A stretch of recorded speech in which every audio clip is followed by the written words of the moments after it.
Madame, Monsieur, merci d'être avec nous sur Gabon 24. C'est l'heure de votre débat du 12-15, alors que les violences s'accordent entre l'État gabonais et le groupe Eramet à travers Comilog, la compagnie minière de Logoué, sur la transformation locale du minerai de manganèse. Ce sont 16 000 emplois qui sont annoncés. Et pour échanger sur cette actualité, je reçois Emar Kisengori. Vous êtes le président de la CSTG, entendons par la Confédération syndicale des travailleurs du Gabon. Vous n'êtes pas seul.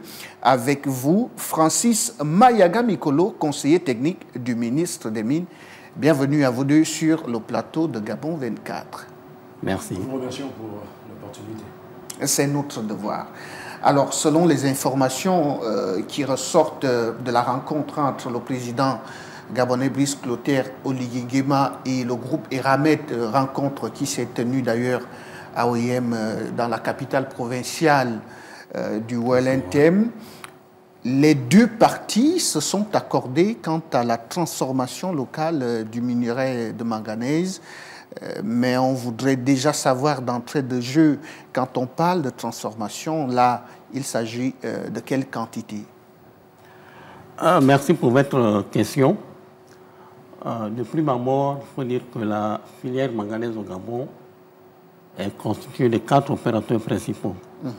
Comilog, Nouvelle Gabon Mining, la compagnie industrielle des mines de Oiseaux et un petit dernier qui a commencé cette année, Africa Mining Development.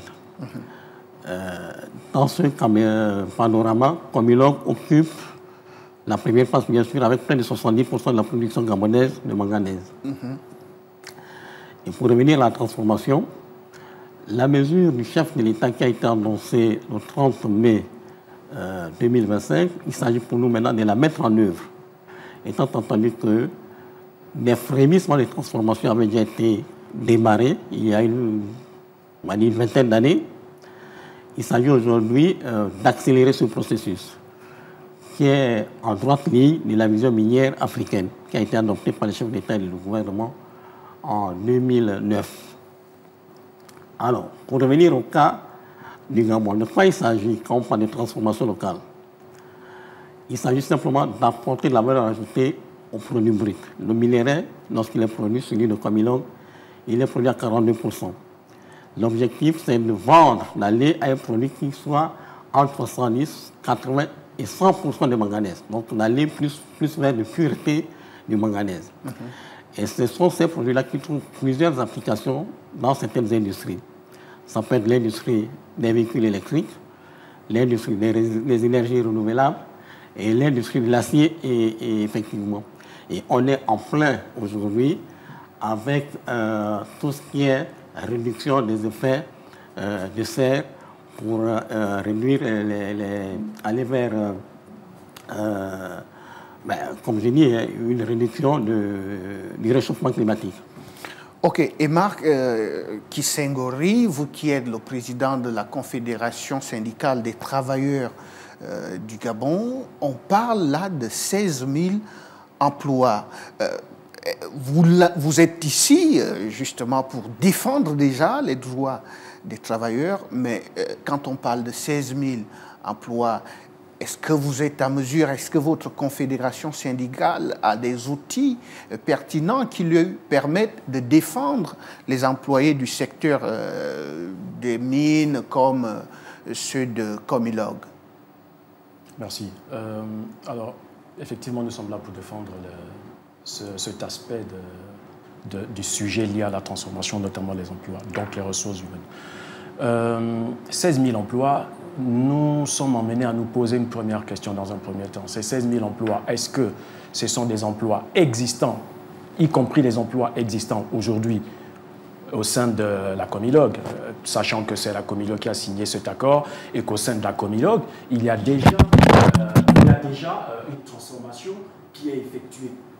Est-ce que ces 16 000 emplois incluent ces emplois ou plutôt ce sont de nouveaux emplois. C'est ça que nous souhaiterons savoir justement pour mieux défendre nos collègues travailleurs. Alors je crois que vous faites bien de poser la question, puisqu'à vos côtés, M. Francis Mayaga Mikolo est bien assis, il est en face de vous et je crois que votre question ne s'adresse pas à moi, plutôt à M. Francis. Alors, on va essayer d'apporter quelques informations là-dessus. Vous l'avez évoqué, lorsque le C2M, le complexe métallurgique de Mwanda a été créé, on était à 400-500 emplois pour une transformation, un produit transformé de 100 000 tonnes à peu près. Mais lorsqu'on fait les projections, il s'agit ici de produire 2 millions de produits d'alliage. Lorsqu'on fait les projections, ça veut dire qu'on va doubler par 20 fois en fait, hein, c'est la production qu'on a aujourd'hui. Aujourd'hui, on a 500 personnes, 500 bonhommes pour produire 100 000 tonnes. Si vous voulez produire 1 million, vous aurez 10 fois plus, donc 5 000 personnes. Si vous voulez produire 2 millions de tonnes, vous aurez 20 000 personnes, 10 000 personnes. Et à cela s'ajoute, parce que cette transformation-là va s'accompagner de plusieurs mutations au niveau des emplois, au niveau de la chaîne de logistique et de la sous-traitance. Et donc les 5 000 autres emplois viendraient de cette chaîne-là. Au finish, vous avez entre 15 000 et 16 000 emplois. Hein. Et ça, c'est des projections pour le moment. Après, les études nous permettront d'affiner ces projections-là.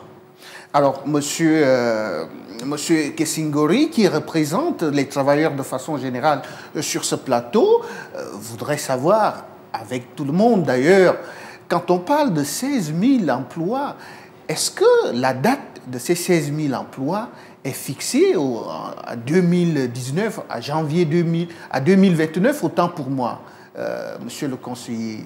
Est-ce qu'il faut attendre lorsque Comilog et Ramet et l'État gabonais tombent d'accord sur la transformation locale du minerai de manganèse? Est-ce que ça veut dire que cet accord, disons-le entre parenthèses, qui est noué aujourd'hui en 2025, sera effectif qu'à partir de 2029? Les 16 000 emplois, c'est à partir de quelle date? C'est à partir de quand? Alors, ce qu'il faut dire, c'est que la décision a été prise maintenant de tout transformer localement. Ça, c'est l'objectif final.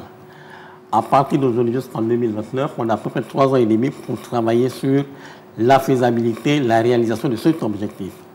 Et il ne vous échappera pas que là-dedans, il y a tout le temps de construction des usines, hein, il y a tout le temps de mise en marche et tout le temps de monter en charge de la production.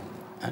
Mais 16 000 emplois, effectivement, c'est certainement pas en 2029 qu'on aura 16 000 emplois, mais c'est tout ce processus-là qui, lorsqu'il sera maturé, nous donnera ce niveau d'emploi.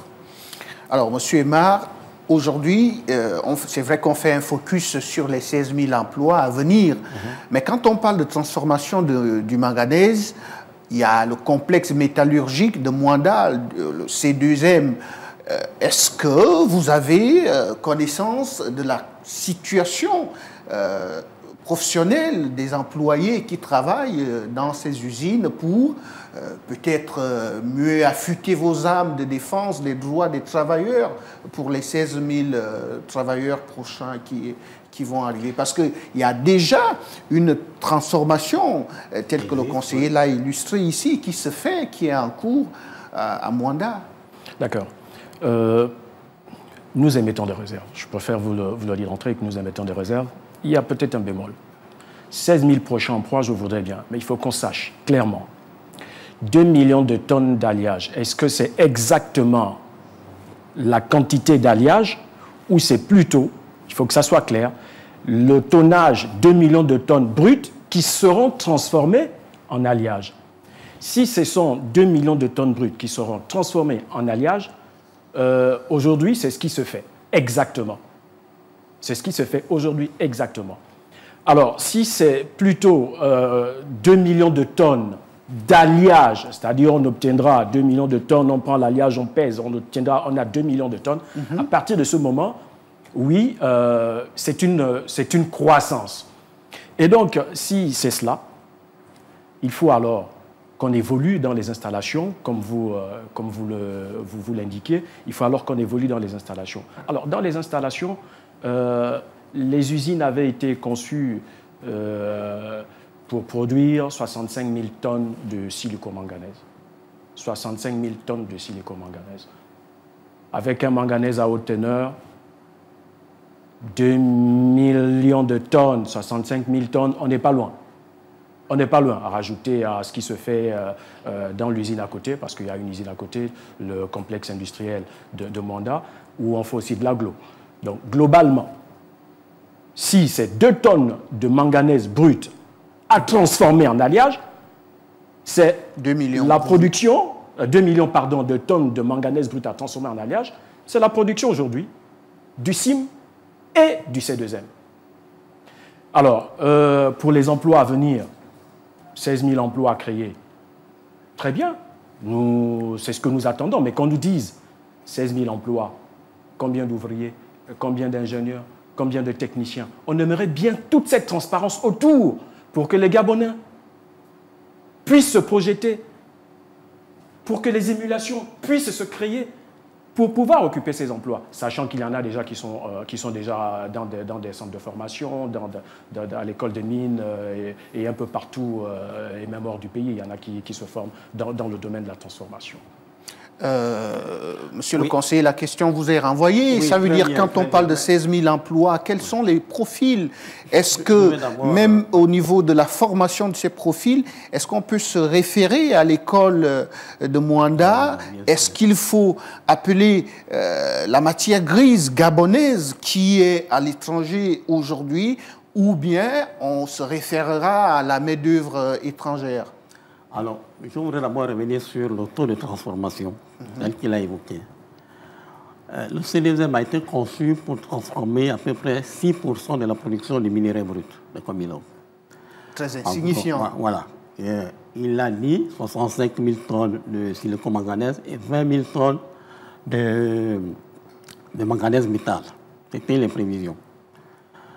Aujourd'hui, ce dont il s'agit, c'est 2 millions de tonnes d'alliage, ce qui représenterait à peu près un peu plus de la moitié de la production de Comilog. Sans vouloir vous couper, on a, selon nos informations, je parle sous votre contrôle technique, pour 1 tonne de silicomanganèse, il faudrait 2,5 à 3 tonnes de minerais bruts. Voilà, donc le calcul est simple. Si vous voulez produire 2 millions de tonnes d'alliage, ça vous renvoie à la quantité de manganèse brut qu'il faudra rentrer dans le système. Voilà. Et donc 2 millions de tonnes d'alliage, je vous dis, Comilog a produit en 2024 à peu près 6,5 millions de tonnes de minerais brut. Si on veut produire 2 millions de tonnes d'alliage, on a à peu près un peu moins de la moitié. Mais on est au-delà des 6% dont on parlait il y a une vingtaine d'années. Donc on se situe dans ces niveaux-là. Donc pour vous rassurer, chers amis, c'est vraiment 2 millions de tonnes d'alliage, de silicone, de ferro et de manganèse métal qui possible ou d'oxyde de manganèse. Maintenant, revenons-en au profil. Alors, les profils, justement, comme je disais, la décision a été faite. On a 3 ans et demi pour travailler maintenant sur toutes les conditions pour que cette décision soit aboutie en 2029. Dont les profils, les emplois, les nouveaux emplois qui seront créés, dont, vous l'avez suivi aussi, les défis énergétiques, les défis logistiques. Donc, ce temps-là, c'est ce temps qu'on va mettre à profit pour travailler, pour ajuster, pour aller dans le détail. Donc, c'est une étude de faisabilité en gros qu'il faudra faire pour qu'en 2029, quand on arrive en 2029, on y est prêt et on y rentre. Alors, monsieur le représentant des travailleurs, j'insiste sur la question des droits des travailleurs.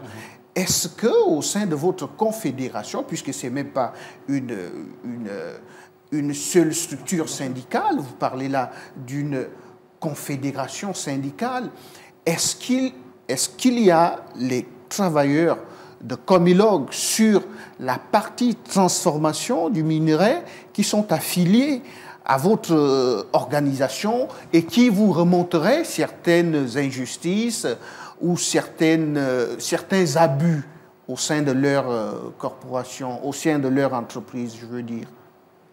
Oui, nous avons des salariés, nous avons des organisations affiliées à la nôtre, donc à l'organisation fêtière, qui sont au sein de la Comilog. Et au moment où on parle de 16 000 emplois à venir, n'est-ce pas là l'opportunité pour votre confédération syndicale de s'asseoir à la table avec le gouvernement pour déjà anticiper sur tous ces aspects? Alors, pour vous dire, lorsque la décision gouvernementale a été prise, nous l'avons saluée parce que nous aussi avions cette vision. Et nous avons proposé justement que cette rencontre ait lieu, du moins qu'il y ait une rencontre, une plateforme où les travailleurs, les employeurs et le gouvernement, donc l'État, discuteraient justement de ces aspects. Oui, il y a des situations de précarité qui existent, il faut bien le dire, il faut le dire. Et il y en a qui pourront en témoigner, ce qui nous suivent. C'est la raison pour laquelle, assis, on éplucherait tous ces aspects, on mettrait tous ces aspects à nu pour pouvoir ensemble trouver des solutions idoines pour l'avenir. L'actualité faisant, j'ai envie de dire, il y a quelques instants, nous avons bien vu jusqu'à ici les salariés de Comilog se plaindre d'un certain nombre d'éléments. Ce sont tous ces éléments qui devraient concourir, j'ai envie de dire, à nourrir la discussion pour que les 16 000 emplois, ne souffrent pas des situations qui ont été relevées par les syndicats de la Comilog un temps. Alors, monsieur le conseiller, il y a aussi un détail qu'il faudrait peut-être apporter sur les 16 000 emplois. Est-ce que ce sont des 16 000 emplois, les 16 000 emplois à terme?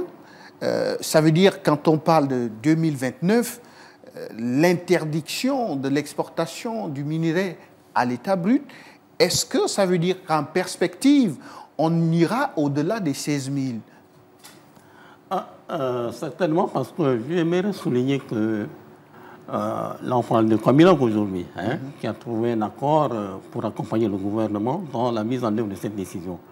Mais tous les opérateurs de la filière manganèse sont d'accord pour aller vers la transformation.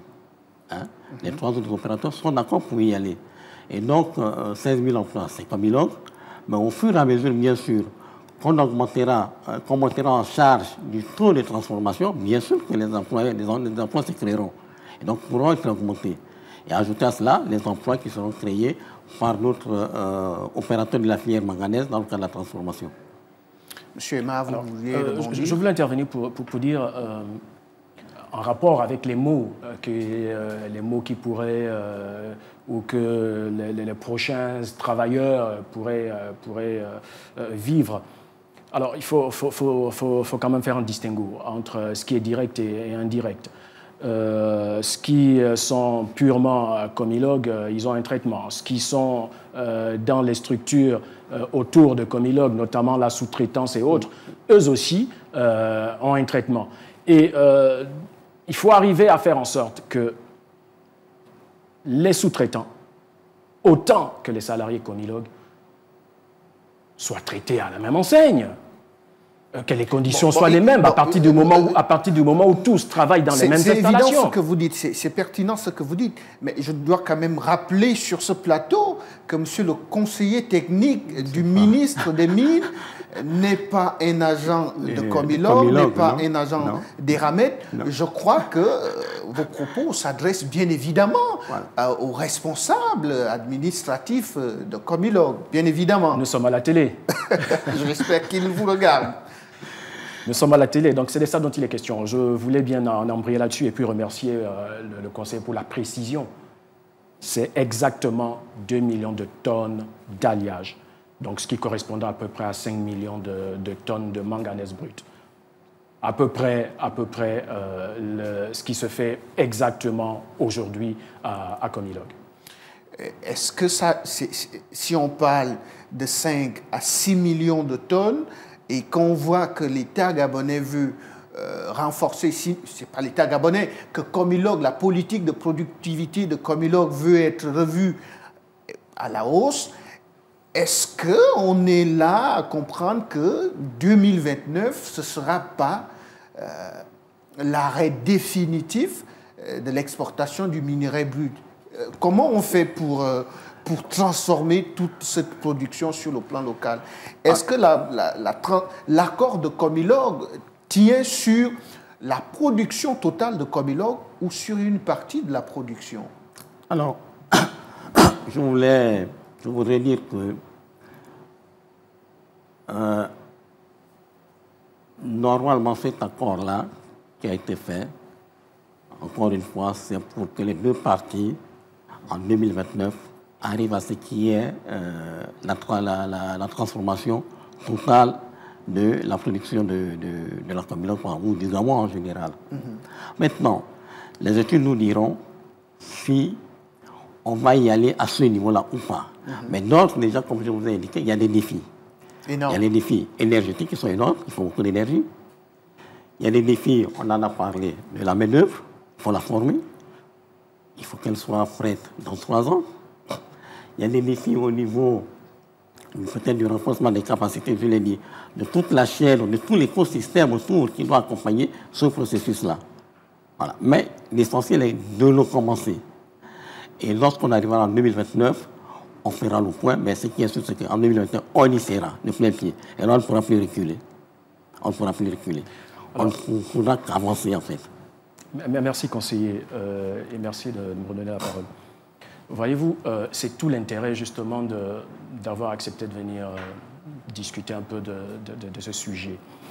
2 millions de tonnes d'alliage brut, 2 millions de tonnes d'alliage correspond exactement à la production actuelle de la Comilog. Un peu moins. Voilà, un peu moins que la production actuelle de la Comilog. Comilog, aujourd'hui, a un effectif. Nous sommes dans les emplois. Comilog a un effectif. Cet effectif permet à Comilog d'extraire un peu plus de 6 millions de tonnes de manganèse brute. 6 millions de tonnes de manganèse brute correspond à 2 millions de tonnes d'alliage avec l'effectif actuel. 16 000 emplois en 2029 viendront d'où? C'est ça que nous souhaitons savoir. Ces 16 000 emplois, est-ce que ce sont des emplois supplémentaires? Si ce sont des emplois supplémentaires, ils viendront d'où? À partir du moment avec l'effectif actuel, on arriverait à... Est-ce que, monsieur le conseiller, est-ce que la production, est-ce que la transformation qui est faite aujourd'hui répond aux chiffres avancés ici par monsieur Kissengori? Ça veut dire 2 millions d'alliages, 2 millions de tonnes d'alliage. Aujourd'hui, on ne produit pas 2 millions de tonnes d'alliage. 65 000. On ne produit pas ce qu'on produit. Comilog, sa production est à peu près de 6 millions de tonnes et demi, 7 millions de tonnes. Voilà. Hein. Aujourd'hui, on produit, je ne vais pas citer les chiffres, on est autour de 25 000 tonnes d'alliage. Ce qui est très Bien en sûr, deçà ce qui est très 2 en millions deçà. de tonnes. Et donc, effectivement, si on monte en charge, si on veut produire 2 millions de tonnes, entre guillemets, on consommera quasiment, comme je l'ai dit, la moitié de la production de Comilog, de minerai brut actuel. Voilà. Mais les emplois là qui seront créés, ceux qui produisent aujourd'hui, qui sont à Comilog, qui font l'extraction uniquement, ils seront là, ils seront un peu plus. Mais la majorité des emplois seront dans les unités de production d'alliage. C'est là où la création d'emplois se fera. Et comme je l'ai dit, on tourne l'écosystème qui accompagnera ce processus de production. Donc, nous sommes arrivés au terme de ce plateau. Votre dernière intervention. D'accord. La dernière. Très rapidement, nous sommes. Vraiment, je remercie bien le conseiller pour toutes ces informations et c'est ce qui nous permet de mieux alimenter le brainstorming chez nous. Alors, oui, 2 millions de tonnes d'alliage, ok.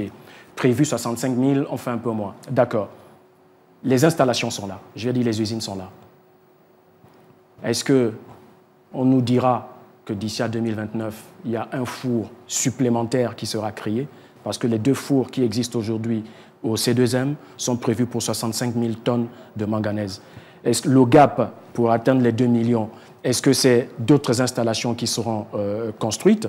Tout ça, mis sur la table, ça aiderait le travailleur à comprendre et à se préparer en conséquence. Alors, nous n'allons pas rester sur cette fin. Très rapidement, monsieur le conseiller. Non, pour juste répondre à cette question, effectivement, si on veut monter à 2 millions de tonnes, ça veut dire qu'il faut étendre, il faut augmenter les capacités de production de 2 millions de tonnes. Donc, ce n'est pas l'unité actuelle du CDSM qui fera 2 millions de tonnes. Il faudra augmenter en capacité, bien sûr. Merci à vous, monsieur Francis Mayaga Mikolo. Vous êtes le conseiller technique du ministre des Mines. Vous êtes intervenu ici sur ce plateau de Gabon 24 sur la transformation locale du manganèse qui annonce 16 000 emplois. À vous aussi, monsieur Emar Kissengori, vous êtes président de la CSTG, Confédération syndicale des travailleurs du Gabon. Merci à vous également. À vous aussi, madame, monsieur, merci de nous avoir regardé. Les programmes restent en continu sur Gabon 24.